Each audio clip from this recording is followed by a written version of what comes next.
the 2020's Invisible Man was by all accounts an amazing movie.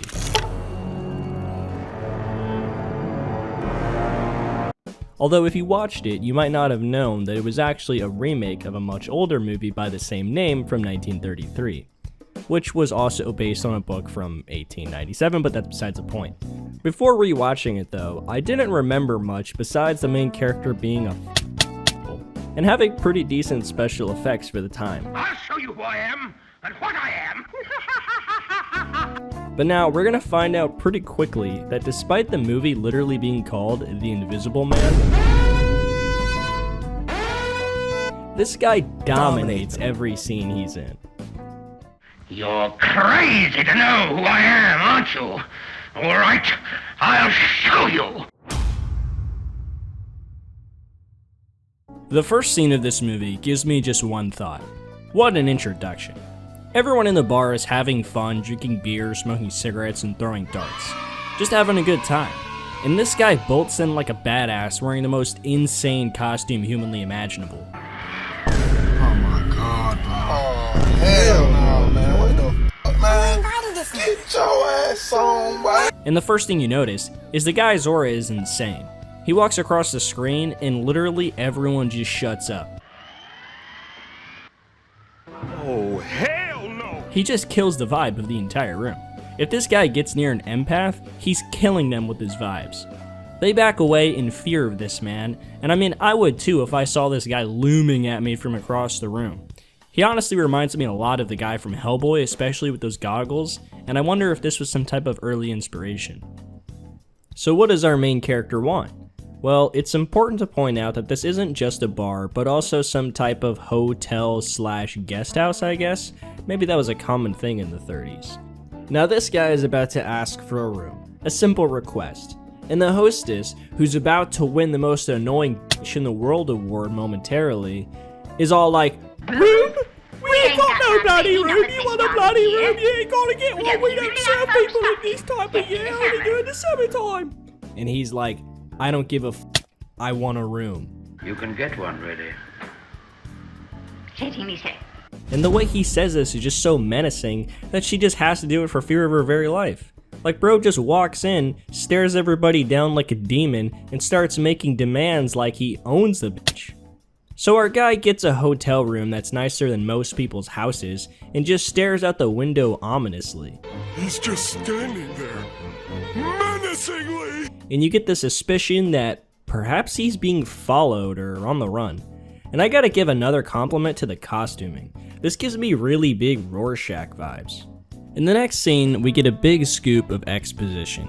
We find out that our main character's name is Griffin, and he was something of a scientist. Although his buddies don't really seem to fuck with him too much, because his boss couldn't really care less that he's missing. Oh, he'll come back, don't you worry. And his colleague is more concerned trying to mac on his girl, failing the speech check so hard she buries her face into a chair. Oh, can you? Next time, just be yourself, bro. But we find out Griffin was on demon time since the very beginning. Straightforward scientists have no need for barred doors and drawn blinds. He's gotta be on demon time. Like, of all the things he could have did, super strength, reverse aging, infinite life, this guy decided to become invisible. I know what kind of man you are. An invisible man can rule the world, can rob and rape and kill. But now, the hotel staff are pissed off at this guy. He's a week behind on rent. Give me rent. You'll get your rent when you fix this damn door! He literally set up a chemist shop in his room, and he's throwing shit around like he owns the place. Understandably, the owner decides to kick him the hell out, but Griffin kindly explains that he's bitch-made and throws him down the stairs. I mean, what else do you do? Of his own house, no less. That's gotta hurt, like, twice as much. So the bitch-made mafia go and run and get the cops, and we're introduced to probably my second favorite character. This old-timey ass cop who has the funniest lines. Jaffers! Yeah, what's all this? It's the stranger with the goggles. He's gone mad. He's assaulted Mrs. Hall and nearly killed her husband. He's in there, in the sitting room. He's homicidal. Oh, yeah, what's all this? Who wrote this dude's lines? And he delivers them like he's blasted off his ass and won't remember any of this in 24 hours. Where is he? He's upstairs in the sitting room. In the sitting room. He's homicidal. Oh. So they go up there, and Griffin finally loses his shit, delivering a great performance and revealing himself without the bandages. Everyone gets scared of this for some reason, and I'm not really sure if that's the appropriate response. But like, what would I do if someone turned invisible right in front of me? I'm not really sure if that's scary on its own. Let me know in the comments if you think that would scare you or not.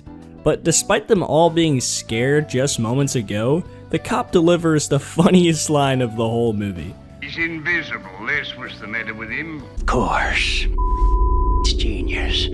Why didn't I think of that? Gives no rational explanation, does not attempt to question what they all saw, doesn't explain it any other way. He just totally believes he's invisible and doesn't really care either. Like he's seen this shit before or something. Like it's just another Monday for this guy.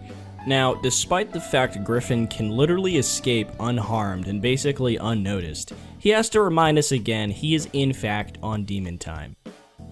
You must be made to understand what I can do. And decides to strangle the cop and sneak this guy before leaving, just to prove a point. Okay, Griffin, okay. And now he's got to get away, and I just can't get over some of these lines. I'm sure I'll be quoting these for years to come. I'm afraid I need this bicycle. He stole me bike! Good morning, Grandfather. How do you do? Now, despite the fact Griffin is a free man now, literally invisible with the world as his oyster, what do you think he decides to do? Flee the country? Rob a bank? Establish a secret lab where no one can find him? The answer is none of the above. He actually goes and visits his old colleague, the one who is not just trying to take his girlfriend, but also doesn't want anything to do with Griffin. That is without a doubt the dumbest thing I've ever heard. But Griffin just threatens him and forces him to be his partner for some reason. Do you hear me? Sit down. Unless you want me to knock your brains out. Sit down! Yeah, I'm not making this up. Not exactly a big brain move for a self-proclaimed scientist. And it becomes exceedingly clear to the audience that Griffin at this point in the movie has just completely lost it. We'll begin with a reign of terror. A few murders here and there.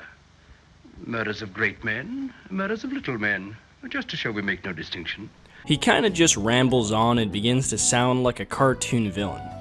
And of all the people who would probably enjoy being invisible and wielding this power for evil, Griffin is so messed up he's not even interested in having a willing partner. He wants a partner living in fear. Quite an experience to live in fear, isn't it? That's what it is to be a slave.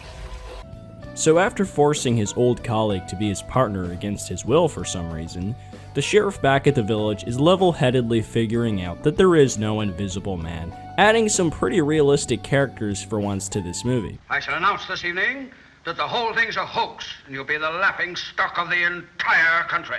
It's a bold strategy, Cotton. Let's see if it pays off for him. Meanwhile, Griffin is literally sneaking behind the sheriff as he says this, and he doesn't take too kindly to it, let's just put it at that. A hoax, is it?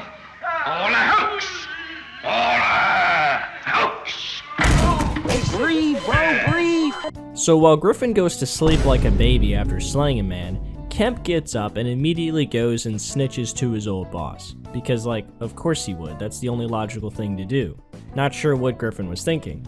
And Griffin's old girl finds out about this, and she just gets this devious smile on her face after finding out the truth. Like, damn, I need me a crazy one like this. And so Flora and her father go over to Kemp's place to try to calm down Griffin.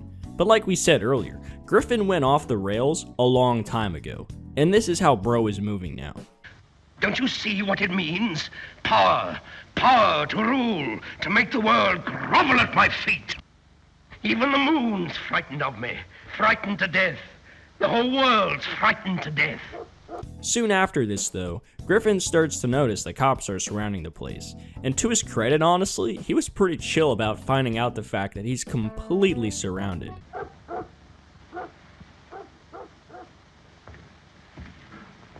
So, I see. I'm in danger.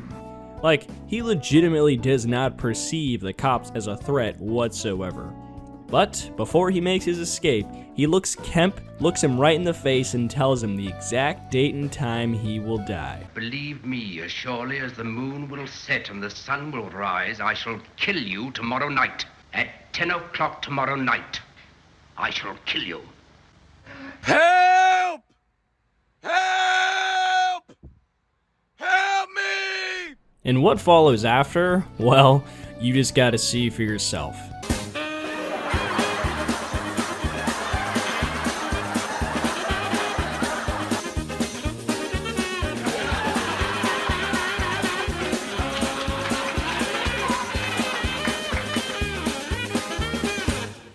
I'm not sure if this movie was trying to like become a comedy at this point, but it just went full retard for some reason. Like, it's kind of a massive tone shift, and some parts of this movie are pretty serious, so it makes parts like these very strange. I mean, he literally takes the pants off of this guy and starts dancing around. But overall, I think these silly ass scenes add to the charm of the movie. And so while they're on a nationwide hunt to find Griffin, he's just prancing around making good on all of his promises to Kemp. He throws a few people off the cliff, he derails a train, and he robs a bank. Just having a great time, honestly. I will now proceed to explain the plan these dumbass coppers come up with in their infinite wisdom. Alright boys, gather round. Here's the plan, see? We know where Kemp will be tomorrow, and we know Griffin will try to kill him, see? So we'll put the doctor in a secured compound, see? Place some traps. That way we'll know if he ever tries to get in. Then, when 10 o'clock rolls around, we'll dress Kemp up as a cop, see? So Griffin won't recognize him. And then, we'll take Kemp in a car and drive him out the country. It's a flawless plan, don't you agree? Hey, boss. What if Kemp decides to, get out of the car by himself and, I don't know, maybe get in his own car and drive away? And, why would the great Dr. Kemp do something that goddamn stupid, huh? Do you even think? Well, yeah, of course, boss, of course. I'm just wondering. And to no one's shock, Kemp decides to do just that. Now, I'm not really sure what the plan here was, because they had Kemp in a secure compound surrounded by cops. But they decide on the mark at 10 o'clock, where they knew Griffin would be showing up, to take Kemp from the secure location and then take him somewhere else. That doesn't make any sense. Now, secondly, the cops just allow Kemp to get out of the vehicle and then be on his own, defeating the entire purpose of the plan, as he was the bait, and then they just let their bait go. And then, to no one's shock, Griffin explains to Kemp that he had been there the entire time. I mean, the man is invisible. 10 o'clock. 10 o'clock, he wanted to murder me. I think this will do nicely, Kemp. Goodbye. So, Kemp gets what he deserves, and he gets thrown off a cliff.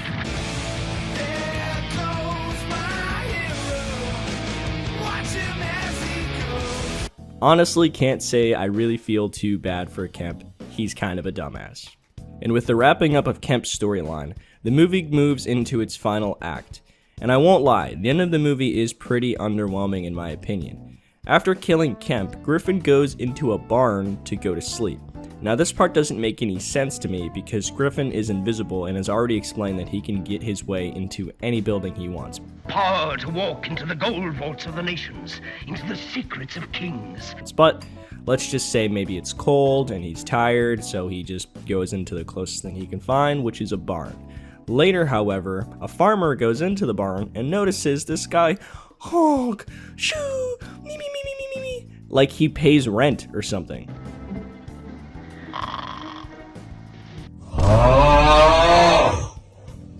And immediately goes to the cops. Unfortunately for Griffin, however, not only do they know now where he's at, but it also starts to snow, making an invisible escape pretty much impossible for him. So they surround the barn and torch it, making him have to come out.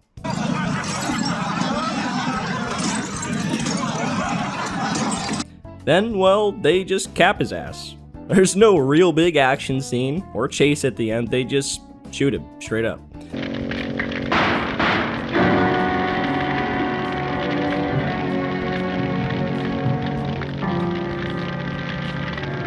It kind of feels like the writers just wanted to end the movie. Like, normally at the end you have like the most intense action scene or chase scene or whatever, but nope, they just shoot him. I don't have it in me no more. I just don't care.